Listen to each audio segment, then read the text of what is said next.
Hello, good morning. Kung nais ko po muna kayong ayayahan, i-subscribe at i-follow po ang aking Facebook at YouTube channel na Dong Tigidong. Okay?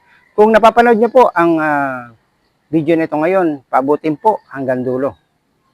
Sapagkat marami po kayong matututunan sa reaction video na ito, na bibigyan ko po ng title na A Father's Sacrifice at Journey of a Kidney Survivor, Jeric Balahadia.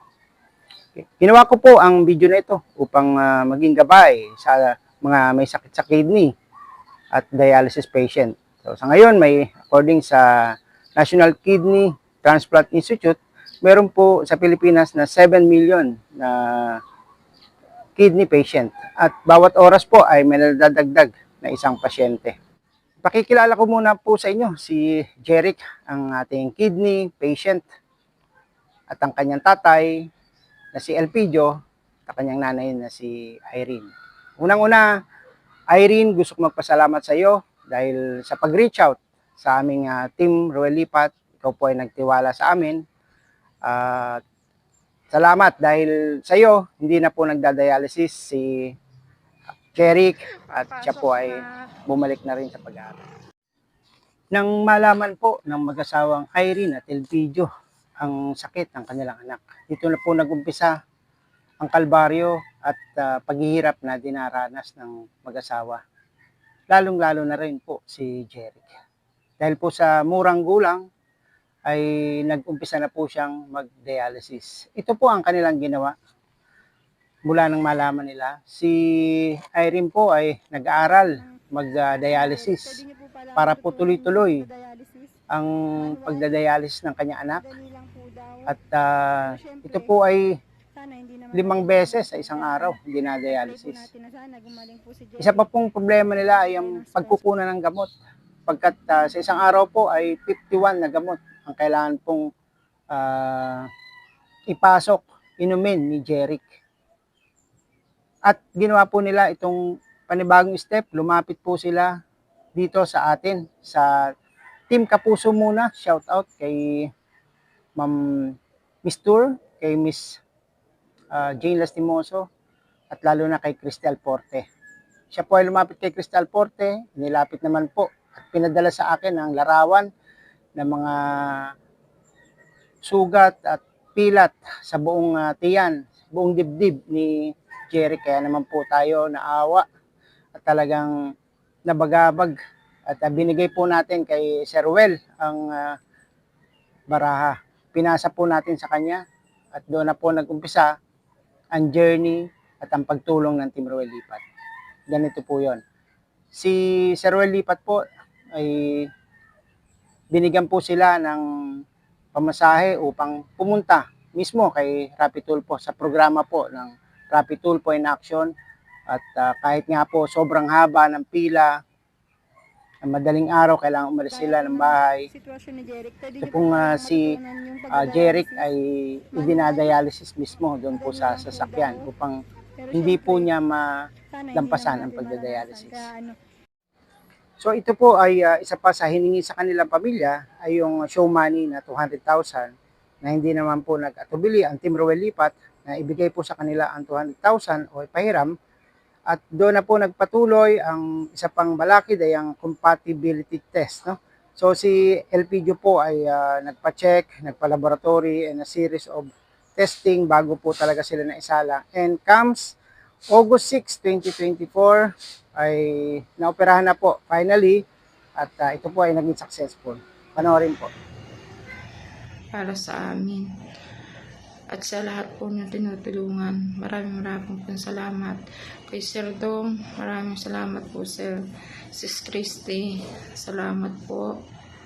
Ma'am G. Franco, kay Sir Delio TV, at sa buong team po ng Sir Roel Lipat.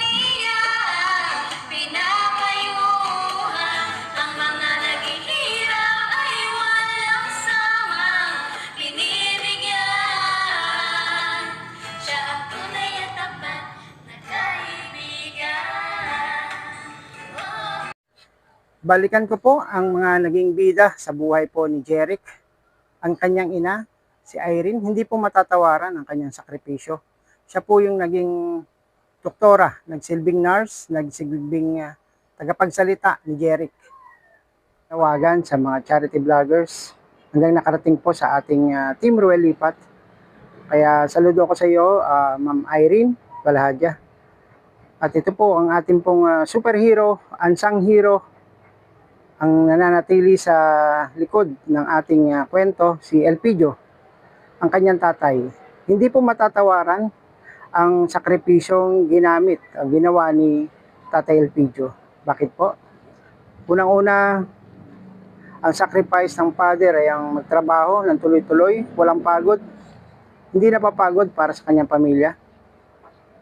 Ang conditional love para sa kanyang anak dahil ang kanya pong organ na kidney ay i-donate mismo sa kanya para sa kanyang anak, para madugtungan ang buhay ng kanyang anak. Kaya ang superhero po natin para kay Jeric ay si Elpidio. Kaya saludo ko sa iyo, Elpidio at Ma'am Irene, sa inyong mga ginawang sakripisyo.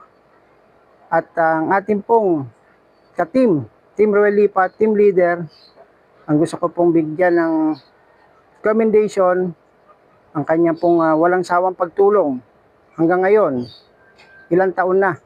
2021, nag-umpisa kami sa pag-start ng charity vlog dito po sa Bao Camarines Sur. At feeding, pakain, pa-hospital. Ngayon po ay ito na po, yung kay kidney, sa kidney transplant naman ay tinulungan niya. At tinulungan din po ng kanyang church, lalo na po nung time ng operasyon na, kailangan ng nag-donate po ang kanilang simbahan ng SDA, 7-day Adventist, para po sa panggastusin ng operasyon, pang-araw-araw nila Jeric.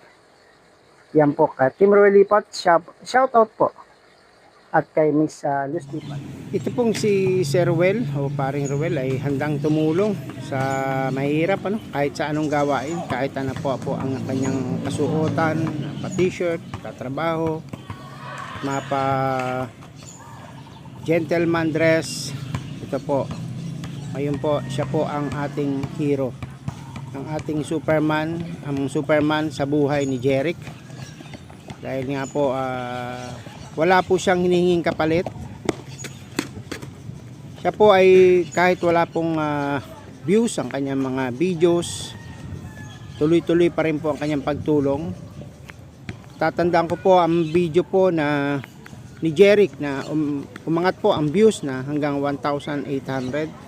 Yung pong pagbigay ng show money ni April at dinala po sa bahay nila. Yun po, tumaas po ang views noon hanggang 1,800. The rest, 254, 113. So, wala pong, di po siya tumitingin sa views ng kanyang mga videos at sa kanyang mga natutulungan. Kaya siya po ang ating hero. Ito po ang aking aral na natutunan mula sa salita ng Diyos, mula sa mga taga-Korinto, 2 aklat, verse 9. Ang bawat isa sa inyo ay magbigay ng ayon sa sariling kapasyahan ng walang pag-aatubili at hindi sa pilitan, dahil mahal ng Diyos ang mga nagbibigay ng may kagalakan.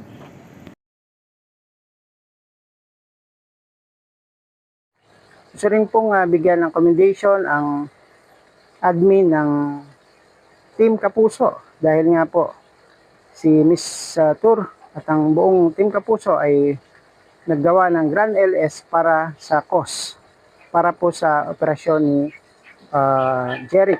Sila po ay nag-Grand LS at ang makukuha pong donation, ang mga prize ay i-donate lahat kay Jeric Balahadja. Kaya panoorin din po natin si Miss Tour. Ang ganda po ng kanyang mensahe. Talagang tumatagos po sa puso. Na ni Sis Irene. So yung aming beneficiary po guys ay si Jeric Balahadja po guys, yung anak ni Sis Irene Balahadja. Ayan. Tama nga talaga yung sinasabi na nothing is impossible talaga sa Diyos kung magtitiwala lang talaga. At hindi lang yung dahil sa financial na pagtulong natin, kundi dahil din sa mga prayers natin. Halos lahat tayo nagpipray para sa healing, sa operation na matuloy ang operation ni Jeric. Ayan, prayers. Salamat sa iyo, Mr. At kung nakarating po kayo sa video na ito, ay malaking bagay na po yan. At sana po humingi po ko sa inyo ng kahit isang like, isang subscribe, isang follow sa ating mga channel at sa buong Team Roy Lipa, Team Kapuso na handang tumulong sa mga nangangailangan. Maraming salamat. Jeric means name, joyful boy, finds joy with family and friends. E, energetic, can perform well even with sickness. R, robust, high tolerance to pain. I, intelligent after long rest from school but still can cope up. And C, Christ believer, from Matthew 9:35, where he healed every sickness and every disease. To God be the glory.